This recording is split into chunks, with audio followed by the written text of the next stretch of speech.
Hello class, kumusta? Maayong adlaw. Karong adlaw, atong paghisgutan ang talagsaong abilidad o natatanging kakayahan. Unsa ang ginabuhat sa bata nga naa sa hulagway? Tama! Nagsayaw ang bata. Kani nga hulagway, nagunsa ang bata. Unsa iyang gibuhat? Tama! Nagkanta siya. Kani nga hulagway, unsay ginabuhat sa bata? Very good! Ang bata nagdrawing.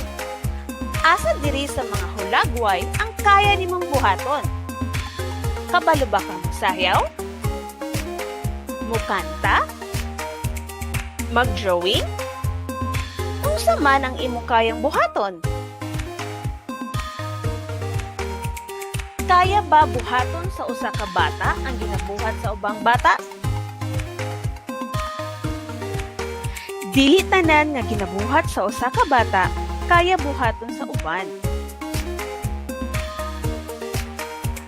Matag usa ka nato na ay magkalain-lain nga abilidad. Kitang tanan adunay talagsaong abilidad sama sa pag-awit, pagsayaw, pagbalak, pag-drawing, pagsulat, pag-arte, o paggamit sa kusog. Kini ang TNT Boys, usa ka grupo sa mga batang Pilipino.